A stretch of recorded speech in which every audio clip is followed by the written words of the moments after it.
अलावा विप्रो, टेक महिंद्रा, इन्फोसिस, इन सभी स्टॉक्स में 1.5 से 3% की गिरावट आज के सत्र में दिखी है। आईटी सेक्टर के कई सारे स्टॉक्स पर दबाव, लेकिन नीलेश, इन स्टॉक्स पर आपकी क्या राय होगी, विप्रो, टेक महिंद्रा और इन्फोसिस? देखिए, आईटी सेक्टर में स्ट्रक्चर वीक नजर आ रहा है। जिस हिसाब से हमने आईटी इंडेक्स में एक स्ट्रक्चरल ब्रेकडाउन देखा है, इन्फोसिस वीक है और गिरावट यहाँ पे देखने को मिल सकती है। 1760 और 1740 तक की डाउनसाइड यहाँ पे देखने को मिल सकती है। जब तक ये 1810 के ऊपर नहीं निकलता है, तब तक यहाँ पर कोई भी पुलबैक अगर मिलता है तो उसे एज अ शॉर्ट साइड का ट्रेड लेने के लिए यूज करना चाहिए। विप्रो में भी सिमिलर व्यू होगा। विप्रो यहाँ से नीचे स्तर पर 290 तक की ओर फिसलता हुआ नजर आ रहा है। 301 के आसपास का जो दिन का उच्चतम है स्तर है, 303 के आसपास, वहां पे रेजिस्टेंस है। तो उसी स्टॉप लॉस से यहाँ पर भी एक बिपाली का ट्रेड लेके चल सकते हैं। ओवरऑल वीकनेस यहाँ पे कंटिन्यू होती नजर आ रही है निफ्टी आईटी इंडेक्स में और सारे दिग्गज आईटी शेयरों में।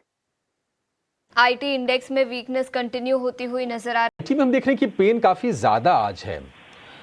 HCL tech, Wipro, TCS, Infosys, L&T tech, Persistent, Mphasis, Coforge, Birlasoft. आप एफएनओ की लिस्ट उठा के देख लीजिए, सारे के सारे स्टॉक्स आपको आज कमजोरी के साथ ही कारोबार करते हुए दिखाई देंगे। प्रशांत जी, आईटी में कोई शॉर्ट का ट्रेड यहां से लिया जा सकता है आपके हिसाब से?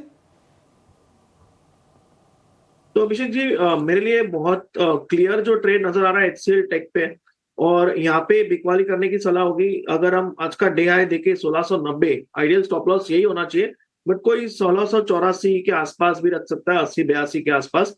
यहाँ से मुझे लग रहा है ये ब्रेकडाउन कंटिन्यू करे तो फर्स्ट लेवल जो नजर आ रहा है वो 1600 का होगा, 1600। उसके नीचे हो सकता है 1580-75 के लेवल्स भी नजर आए।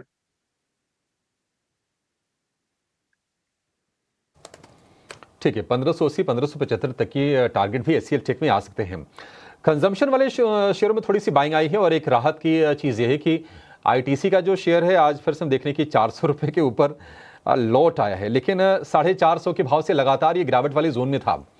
गौरांग सर, किसी को अगर लंबा सोचना हो, अगर आईटीसी आपको लगता है कि सही प्राइस पॉइंट पर इस वक्त है शेयर? देखिए, प्राइस पॉइंट सही है गलत, ये तो मैं उतना भी विद्वान नहीं हूं कि मैं किसी प्रकार का ज्ञान बांट सकूं उसके ऊपर।